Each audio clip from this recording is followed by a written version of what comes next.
Hello everyone, নতুন একটি ভিডিওতে সবাইকে স্বাগতম।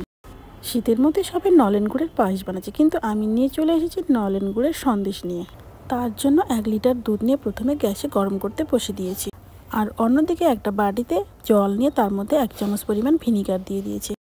এদিকে দুধটা ফুটে উঠেছে, আমি ওভেনটা অফ করে দিয়ে ভিনিগারের জলটা অল্প অল্প করে মেশাবো আর ছানাটা ফাটা পর্যন্ত নাড়তে থাকবো। ভিনিগারের জল দিলে খুব সুন্দর ছানাটা তাড়াতাড়ি ফেটে যায়।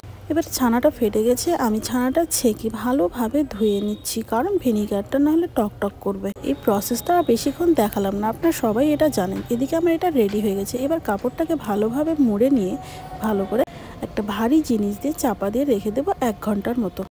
তাতে করে ছানার যে এক্সট্রা জলটা থাকে সেটা ঝরে যায়, আর ছানাটা বেশ ঝরঝরে হয়ে যায়। ছানার মধ্যে যেন কোনো ময়েশ্চার না থাকে। ছানাটা খুব সুন্দর হয়েছে, এর মধ্যে কোনো ময়েশ্চার নেই। এবার আমি ছানাটাকে হাত দিয়ে ভালোভাবে তালুর সাহায্যে মেখে নেব। একটু সময় নিয়ে করতে হবে, তাহলে ছানাটা খুব সুন্দর সফট এবং মসৃণ হয়ে যাবে, আর সন্দেশটা বানাতে কোনো অসুবিধা হবে না। আর এই ছানাটা বানাতে এক্সট্রা কোনো কিছু অ্যাড করতে হয় না, না কোনো বেকিং সোডা বা বেকিং পাউডার। যেহেতু আমরা এটা মিষ্টি বানাচ্ছি না, ছানা বানাবো, তার জন্য কোনো কিছুরই প্রয়োজন হয় না। শুধুমাত্র গুড়েরই ইউজ করব আমি এখানে।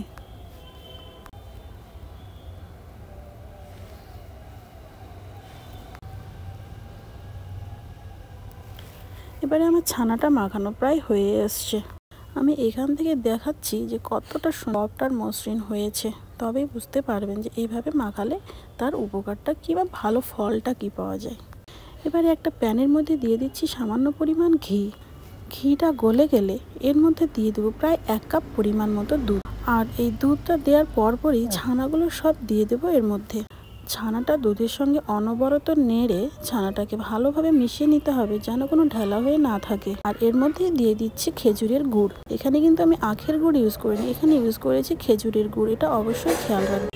এবারে একটু হাতে সময় নিয়ে ভালোভাবে মিক্স করে নিতে হবে। এটা ঠিক এই পর্যায়ে যখন চলে এসেছে, আমি এর মধ্যে দিয়ে দিয়েছি 2 চামচ মতো গুঁড়ো দুধ।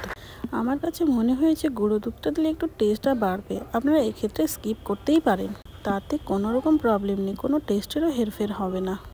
গুঁড়ো দুধটা দেওয়ার পরও ভালোভাবে মিশিয়ে নিতে হবে, কারণ গরম দুধের মধ্যে গুঁড়ো দুধ দিয়ে দিলে সঙ্গে সঙ্গে দলা পাকিয়ে যায়, কিন্তু এক্ষেত্রে অনবরত যদি নাড়তে থাকেন তাহলে কোনো রকম দলা থাকবে না। তারপর এই পর্যায়ে এলে আমি এখানে দিয়ে দিচ্ছি কিছুটা খেজুরের গোলা গুড়। তারপর আবারও অনবরত নেড়ে চেড়ে ভালোভাবে জলটাকে শুকিয়ে নেব। জল থাকলে সন্দেশটা একদমই ভালো হবে না। আমার প্রায় হয়ে এসেছে, আপনারা দেখতে পাচ্ছেন এর থিকনেসটা ঠিক কতটা হয়েছে।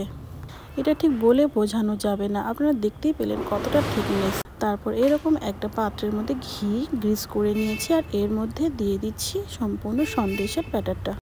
তারপর ঠান্ডা হয়ে গেলে রেডি হয়ে যাচ্ছে নলেন গুড়ের মাখা সন্দেশ। এটা খেতে যা টেস্ট হয়েছে, দোকানের সন্দেশকেও হার মানিয়ে ফেলবে। আপনারা বাড়িতে তাড়াতাড়ি ট্রাই করুন। আমার এই ভিডিওটা যদি ভালো লেগে থাকে তাহলে অবশ্যই আমার চ্যানেলটি সাবস্ক্রাইব করবেন, আর পাশে থাকা বেল আইকনটি প্রেস করবেন। ধন্যবাদ।